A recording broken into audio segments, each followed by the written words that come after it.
ان سے پوچھا کہ یار آپ کچھ علم جانتے ہیں؟ اس نے کہا ہاں جانتا ہوں۔ اچھا یہ بتائیں جبرائیل علیہ السلام اللہ کے فرشتے ہیں؟ بالکل ہیں، فرشتوں کے سردار ہیں۔ تو آپ یہ بتا سکتے ہیں کہ اس وقت جبرائیل علیہ السلام کہاں ہیں؟ اس نے کہا ہاں بتا سکتا ہوں۔ بتائیے۔ وہ 2-4 منٹ خاموش رہا۔ اس نے کہا کہ ہے تو صحیح، نہ وہ آسمان میں ہے اس وقت، نہ وہ زمین میں ہے، نہ وہ مشرق میں ہے، نہ مغرب میں، نہ شمال میں، نہ جنوب میں۔ تو جبرائیل علیہ السلام نے کہا وہ ہے ہی نہیں۔ کہتے نہیں ہے، اور کہیں نہیں ہے، یا پھر تو ہے یا پھر میں۔ یعنی اتنا علم ایک کسان کے پاس جو کھیتی باڑی کرتا ہے، اس نے کہا وہ فرشتہ یا تو ہے یا میں۔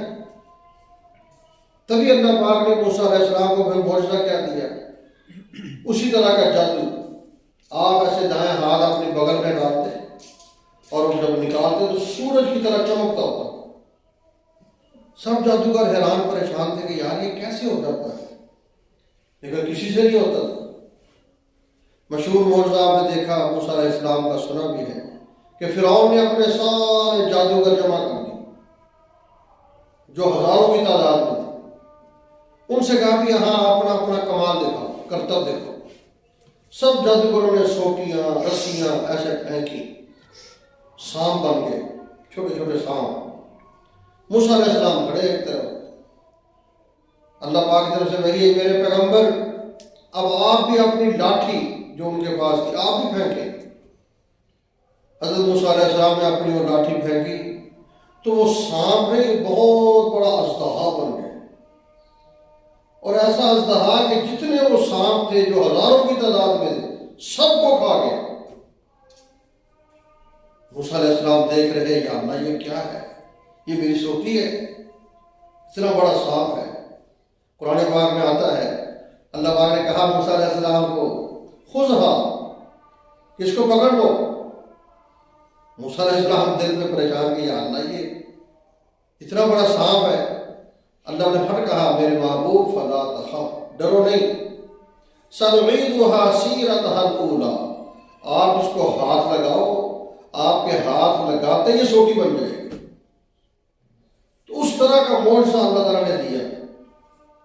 عیسیٰ علیہ السلام کے دور میں آئیے، عیسیٰ علیہ السلام کے دور میں طب، ڈاکٹری جسے کہا جاتا ہے، حکمت، اس علم کا بڑا چرچا تھا۔ اللہ پاک نے اس طرح کے معجزات دیے جو عام لوگ ڈاکٹر نہیں کر سکتے تھے۔ قرآن پاک میں آتا ہے وَأُحْيِي الْمَوْتَى بِإِذْنِ اللَّهِ، اللہ نے عیسیٰ علیہ السلام کو یہ معجزہ دیا، پرانی قبر پہ کھڑے ہو جاتے اور کوئی کہتا کہ اس کو اٹھاؤ تو کھڑے ہو کے قبر پر جس کی پرانی حالت ہوتی تھی، قُمْ بِإِذْنِ اللَّهِ، اللہ کے حکم سے کھڑے ہو جاؤ، میت کھڑی ہو جاتی۔ اب عام جو ڈاکٹر، حکیم، بڑے بڑے اسپیشلسٹ وہ سارے کہتے ہیں یار ہم یہ کام کیسے کریں، ہم سے تو یہ کام نہیں ہوتا کہ ہم یہ مردوں کو زندہ کریں۔ اللہ نے کہا یہی تو میرا اپنے پیغمبر کو دیا جانے والا معجزہ۔ کہتے ہیں آپ کے پاس کئی ایسے لوگ آتے جو مادرزاد اندھے ہوتے، نبی نے، اب مادرزاد نبی نے کو آج کی سائنس بھی صحیح نہیں کر سکتے، حالانکہ کتنی ترقی ہوگی۔ عیسیٰ علیہ السلام کے پاس آتے ہیں، آپ ایسے ان کے چہرے پر اپنا ہاتھ پھیرتے، اس کو جب ہاتھ پھیر کے فارغ ہوتے اس کو آنکھیں نور سے روشن ہو جاتی تھی۔ یہ معجزہ تھا۔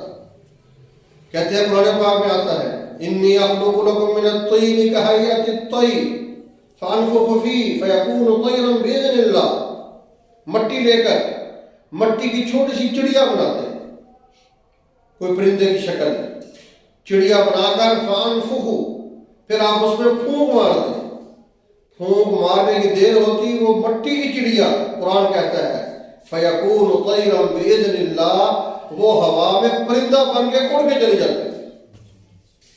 تو یہ معجزات اللہ نے عطا کی۔ امام الانبیاء صلی اللہ علیہ وسلم، اللہ پاک نے آپ کو 2 معجزات عطا کیے ہیں جو سب سے بڑے ہیں، اور آج تک کوئی دنیا میں مائی کا لال ان کا جواب نہیں دے سکا، نہ ان کا توڑ پیش کر سکا ہے۔ ایک قرآن پاک کا معجزہ، ایک معراج کا معجزہ۔ توجہ کرنا، آج کہا جاتا ہے جی علم بہت ہے، بڑے بڑے لوگ علم والے پیدا ہو گئے ہیں۔ اللہ پاک نے قرآن پاک میں چیلنج کیا ہے، فرمایا کہ تمہیں اپنے علم پر اتنا ہی ناز ہے، توجہ رکھنا ساتھیوں، وَإِن كُنتُمْ فِي رَيْبٍ مِّمَّا نَزَّلْنَا عَلَىٰ عَبْدِنَا۔ 3 باتیں اللہ نے کہی۔ پہلے کہا فَأْتُوا بِمِثْلِ هَٰذَا الْقُرْآنِ، اگر تمہیں اپنے علم پر ناز ہے اس قرآن کی طرح قرآن بنا کے لاؤ۔ آج تک کوئی نہیں بنا سکا۔ دوسرا چیلنج فَأْتُوا بِعَشْرِ سُوَرٍ مِثْلِهِ، چھوڑو قرآن پاک تو بہت بڑا ہے، 10 سورتیں قرآن کی منتخب کرو اور ان 10 صورتوں جیسی صورتیں بنا کے دیں۔ کوئی نہیں بنا کے لا سکا۔ اللہ تعالیٰ نے کہا اور آگے آؤ، فَأْتُوا بِسُورَةٍ مِّن مِّثْلِهِ، قرآن پاک کی ایک سورت، اِنَّا أَعْطَيْنَاكَ الْكَوْثَرَ فَصَلِّ لِرَبِّكَ وَانْحَرْ إِنَّ شَانِئَكَ هُوَ الْأَبْتَرُ، ایک سورت ایسی سورت بنا کے دے۔ لیکن آج قرآن پاک کو نازل ہوئے 1400 سال گزر گئے ہیں، کوئی مائی کا لال قرآن کی سورت کا مقابلہ نہیں کر سکتا۔ یہ نہیں کہ کوششیں ہوئی، بڑی بڑی کوششیں، بڑے بڑے لوگوں نے دعوے کیے، محنتیں کی، اپنے اپنے علم کے زور پر کیا کچھ کیا، بڑے عجیب و غریب واقعات ہیں، لیکن کوئی قرآن کی طرح کی، قرآن پاک کی سورت جیسی سورت نہیں بنا کے لا سکتا۔ توجہ، ہم سمجھتے ہیں کہ قرآن پاک اللہ کا کلام ہے، اس میں کوئی شک نہیں، لیکن افسوس یہ ہے کہ آج مسلمان اس کے لیے وقت نہیں نکال سکتا۔ کافر اس سے فائدہ اٹھا رہے ہیں۔ ہمارے دوست ہیں ڈاکٹر صاحب، کہتے ہیں ہم سرکاری دورے پر 4 ڈاکٹر چلے گئے باہر دورے پر ہالینڈ، اور وہاں پر ہم نے دیکھا ایک بہت بڑی لائبریری ہے، اس میں مختلف کتابیں ہیں۔ تو ہم اس میں جب کتابیں دیکھ رہے تھے، آگے گئے، ایک آدمی بیٹھا ہوا ہے، کتابیں اس کے آگے میز پہ سجی ہوئی ہیں اور وہ ان کی اسٹڈی کر رہا ہے، پڑھ رہا ہے۔ ہم نے جب غور سے دیکھا، مختلف کتابیں پڑھی ہیں، درمیان میں قرآن پاک پڑھا ہوا ہے، انگلش میں اس کا ترجمہ ہے۔ تو ہم نے کہا شاید مسلمانوں کا، خیر ہم اپنا کام کرتے رہے۔ جب ہم فارغ ہوئے تو اس کے بعد آ کے بیٹھے، سلام دعا ہوئی۔ ہم نے کہا کہ آپ کون ہیں؟ اس نے کہا میں یہودی ہوں۔ تو کیا کر رہے ہیں؟ اس نے کہا میں لیکچرار ہوں، فزکس پڑھاتا ہوں۔ ان لوگوں نے کہا کہ جب آپ لیکچرار ہیں، یہودی ہیں، تو آپ نے قرآن پاک کھولا ہوا ہے، اس سے کیا فائدہ ہو رہا ہے؟ اس نے کہا تم کیا سمجھتے ہو مسلمانوں، یہ قرآن صرف تمہارے لیے ہے؟ اللہ نے قرآن پاک میں کہا ہے ہدی للناس، قرآن پاک پوری انسانیت کے لیے ہدایت کا سامان ہے، سب لوگوں کے لیے قرآن ہدایت کے لے کر آیا ہے۔ ایک اور بات بھی قرآن پاک میں آتی ہے ہدی للمتقین، قرآن متقیوں کے لیے ہدایت ہے۔ توجہ، ہدی للناس پوری انسانیت کے لیے ہدایت، ہدی للمتقین متقیوں کے لیے ہدایت۔ کیا مطلب؟ علماء نے لکھا، فرمایا کہ یاد رکھو قرآن پاک پوری دنیا کے لیے ہدایت ہے، لیکن ہدایت کا نور اسے ملتا ہے جو اس کے ساتھ تعلق جوڑتا ہے، جو ایمان لاتا ہے، اسے پھر ہدایت کا نور مل جاتا ہے۔ اس کی بڑی آسان سی مثال ہے، ایک گاؤں ہو، اس گاؤں میں 500 گھر ہیں اور گاؤں کے باہر بجلی کا ٹرانسفارمر لگا دیا گیا۔ سرکار نے اعلان کر دیا جو بجلی کا کنیکشن لینا چاہتا ہے اتنا ڈیمانڈ نوٹ جمع کرائے، ہم اس کا کنیکشن چالو کر دیں گے۔ توجہ رکھنا، اب اس ٹرانسفارمر میں 500 گھروں کو بجلی دینے کی طاقت موجود ہے، لیکن ساتھ والے گھر کہتے ہیں ہمارے پاس تو پیسے نہیں ہیں، ہمت نہیں ہے۔ جو سب سے آخر میں گھر تھا وہ جا کے نوٹ جمع کرا آتا ہے، اگلے دن لوگ آتے ہیں، اس کا کنیکشن لگا کے چلے جاتے ہیں، اس کے گھر میں بلب جل جاتا ہے، روشنی ہو جاتی ہے۔ پانچ جو گھر ہیں وہ اندھیرے میں بیٹھے ہوئے ہیں۔ کیا مطلب؟ فرمایا کہ ٹرانسفارمر میں سارے لوگوں کے لیے روشنی دینے کی طاقت ہے، لیکن اسے ملے گی جو اس کے ساتھ تعلق جوڑ لے گا۔ اس آدمی نے اس سے تعلق جوڑ لیا، اس کو روشنی مل گئی۔ یہ ساتھ والے بیٹھے ہوئے ہیں، انہوں نے اس کے ساتھ کنیکشن نہیں لگایا، اس لیے اندھیرے میں بیٹھے ہیں۔ اللہ کا شکر ادا کریں، اللہ نے ہمیں قرآن پاک جیسی عظیم دولت عطا فرمائی، اللہ اس کی قدر کرنے کی توفیق عطا فرمائے۔ تو اللہ پاک نے اپنے حبیب جناب محمد الرسول اللہ صلی اللہ علیہ وسلم کو ایک معجزہ قرآن پاک والا عطا کیا جو سب سے بلند ہے، اور آج تک اس کا کوئی توڑ پیش نہیں کر سکا، قیامت تک نہیں کر سکے گا۔ دوسرا معجزہ اللہ پاک نے اپنے محبوب کو معراج والا عطا کیا۔ توجہ کرنا ساتھیو، سبحان الذی اسری بعبدہ لیلا، پاک ہے وہ ذات جس نے اپنے بندے کو سیر کرائی۔ علماء نے لکھا اللہ پاک نے جب معراج کا واقعہ شروع کیا تو شروع میں اللہ پاک لفظ سبحان لے کر آئے۔ کیا مطلب؟ اللہ پاک کو علم ہے آج کیا ہونا ہے، 100 سال بعد کیا ہونا ہے، 1000 سال بعد کیا ہونا ہے، اللہ کو سب معلوم ہے۔ اللہ کو پتا تھا سائنس کا دور ہوگا، لوگ اعتراض کریں گے، وہ جی ایک بندہ زمین سے اٹھ کر آسمان پر چلا جائے، ایسا ہو سکتا ہے؟ اور ایک رات کے اندر اتنا لمبا سفر بندہ کرے اور واپس بھی آ جائے، اس کو ہو بھی کچھ نہ۔ اللہ پاک نے کہا خبردار، سبحان الذی اسری بعبدہ، جو ذات یہ واقعہ بیان کر رہی ہے، یہ حقیقت دکھ رہی ہے، وہ پاک ذات ہے، وہ جھوٹ نہیں بولتی، وہ سچائی بیان کرتی ہے۔ اس لیے اللہ پاک نے کہا سبحان، جب میں کہہ رہا ہوں کہ میں نے اپنے محبوب کو سیر کرائی، اب تمہیں دنیا کے اسباب پر، سائنس پر اور چیزوں پر نظر نہیں رکھنی چاہیے، تمہیں اللہ کی ذات پہ نظر رکھنی چاہیے۔ جو ذات آدم علیہ السلام کو جنت سے اتار کر زمین پر لا سکتی ہے، وہی ذات زمین سے اپنے پیغمبر امام الانبیاء کو اٹھا کر آسمان پر اپنے پاس بلا بھی سکتی ہے اور ایک رات میں واپس بھی بھیج سکتی ہے۔ سبحان الذی اسری بعبدہ، تبھی اللہ نے کہا پاک ہے وہ ذات جس نے اپنے بندے کو سیر کرائی۔ سبحان اللہ کیا لفظ ہے؟ سبحان اللہ، اس پر ثواب کیا ہے؟ توجہ کریں، لفظ اے اللہ تو پاک ہے۔ فرمایا حضرت سلیمان علیہ السلام کا دور ہے، اپنا تخت لے کے جا رہے ہیں، راستے میں ایک آدمی کی نظر پڑی، زمیندار ہے، اس نے تخت دیکھ کر کہا سبحان اللہ، فرمایا تخت یہی اتارو، تخت اتار لیا، اس کو بلا لیا، پوچھا کیا کہا؟ اس نے کہا جی میں نے کچھ نہیں کہا، کچھ تو کہا ہے۔ اس نے کہا میں نے تو سبحان اللہ کہا تھا۔ فرمایا یہی تجھے سمجھانا تھا، جتنی بڑی میری بادشاہت ہے، یاد رکھو سلیمان علیہ السلام وہ مسلمان بادشاہ ہیں جو پوری دنیا پہ حکومت کرتے تھے۔ فرمایا جتنی بڑی میری بادشاہت ہے، تجھے سبحان اللہ کہنے پر اللہ تعالیٰ نے جو اجر و ثواب دیا ہے وہ میری اس بادشاہت سے بھی زیادہ ہے۔ اس لیے مسلمان وقت کو ضائع نہ کرے، فارغ بیٹھ کر سبحان اللہ، چلتا پھرتا سبحان اللہ، اور اس کے لیے نہ وضو کی ضرورت، اس کے لیے نہ مسجد کی ضرورت، اس کے لیے نہ گھر کی ضرورت، جہاں بیٹھے ہیں زبان پہ لفظ جاری ہو۔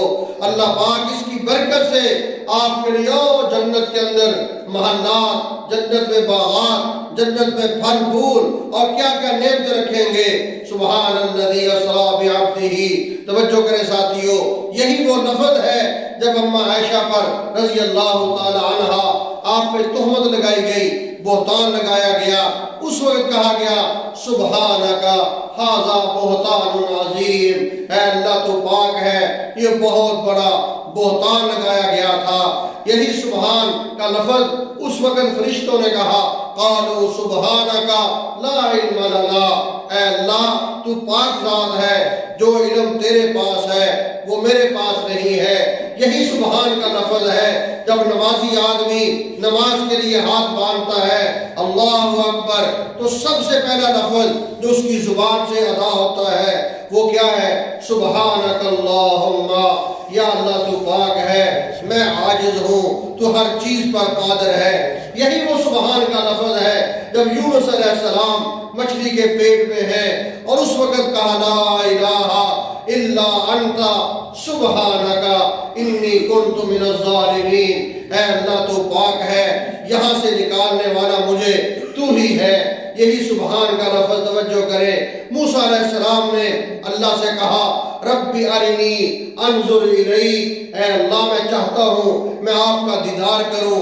اللہ پاک نے کہا قالا لن ترانی، اے موسیٰ علیہ السلام آپ مجھے دیکھ نہیں سکتے، آپ کے اندر طاقت نہیں ہے، ہاں ولکن انظر الی الجبل، یہ پہاڑ ہے، اس پہاڑ کو دیکھو، میں اس پر اپنی نور کی تجلی کا ذرہ ڈالنے لگا ہوں۔ اگر اس پہاڑ کو دیکھنے میں آپ کامیاب ہو گئے پھر آگے بات کریں گے۔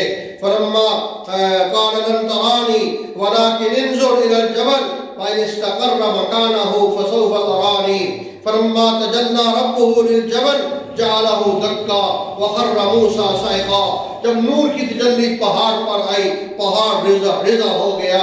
موسیٰ علیہ السلام اس وقت دیکھ کر پریشان ہو گئے، قرآن کہتا ہے بے ہوش ہو گئے۔ پھر کہا سبحانکا تبت الیکا، اے اللہ تو پاک ہے، میں تیری طرف توبہ کرتا ہوں۔ یہی سبحان کا لفظ اللہ نے معراج کے واقعہ میں لا کر ہمارے سارے شکوک و شبہات دور کر دیے کہ میں کہہ رہا ہوں میں نے اپنے بندے کو اپنے حبیب کو سیر کرائی۔ آخری بات سن لیجئے، سبحان الذی اسری بعبدہ، پاک ہے وہ ذات جس نے اپنے بندے کو سیر کرائی، عبد کو سیر کرائی۔ کیا مطلب؟ اللہ پاک یہاں بھی حبیب ہی بھی کہہ سکتے تھے، اپنے حبیب کو سیر کرائی۔ سبحان الذی اسری بخلیلہ، اپنے دوست کو سیر کرائی، مگر اللہ پاک نے یہاں لفظ بعبدہ کا ذکر کیا۔ کیوں؟ عیسائیوں نے عیسیٰ علیہ السلام کے بارے میں عیسیٰ ابن اللہ کہا، مسیح ابن اللہ کہا محبت کے اندر۔ یہودیوں نے عزیر علیہ السلام کے بارے میں عزیر ابن اللہ کہا، عزیر اللہ کے بیٹے۔ محبت کے اندر اللہ کو علم تھا ایک وقت آئے گا جہالت عام ہو چکی ہوگی، اور وہ وقت آج کا وقت ہے۔ آپ اتنے دوست بیٹھے ہیں، میں آپ سے کسی سے سبحانک اللہم وبحمدک وتبارک اسمک وتعالی جدک ولا الہ غیرک، اس کا ترجمہ سنوں آپ کو نہیں آئے گا۔ میں آپ سے تحیات کا ترجمہ سنوں آپ کو نہیں آئے گا۔ رب اجعلنی کا ترجمہ سنوں آپ کو نہیں آئے گا۔ کیا علم کے نعرے ہیں، ذرا سوچو تو صحیح۔ ہمیں اپنی نماز کا ترجمہ نہیں آتا، نعرے ہم کیا مارتے ہیں؟ جہالت ہے، اسلامی علوم سے جہالت ہے، دینی علوم سے جہالت ہے۔ اللہ پاک کو علم تھا ایک وقت آئے گا ان کے پاس میٹرک کی سند ہوگی، ایف اے کی سند ہوگی، بی اے کی، بی ایس سی کی، B com, I com, M A, L L B, B com, M B A, پتہ نہیں کیا کیا بلائیں ہوگی۔ نہیں ہوگا تو رب کا قرآن نہیں ہوگا، نہیں ہوگا نبی کا دین نہیں ہوگا، نہیں ہوگا حدیث کا علم نہیں ہوگا، نہیں ہوگا قرآن کا ترجمہ نہیں ہوگا۔ اس وقت مولوی ان کو غلط راستے پر چلائیں گے۔ اگر عیسائیوں سے عیسیٰ ابن اللہ کہلا سکتے ہیں، یہودیوں سے عزیر ابن اللہ کہلا سکتے ہیں، میرے محبوب کے بارے میں بھی پتہ نہیں کیا کیا عقیدے بنا لیں گے۔ اس لیے اللہ پاک نے کہا سبحان الذی اسری بعبدہ، پاک ہے وہ جس نے اپنے عبد کو سیر کرائی۔ اور یہی عبد کا لفظ اللہ نے یہاں بولا، توجہ، یہی عبد کا لفظ اللہ اور اللہ کا محبوب معراج کی رات ملاقات کر رہے ہیں۔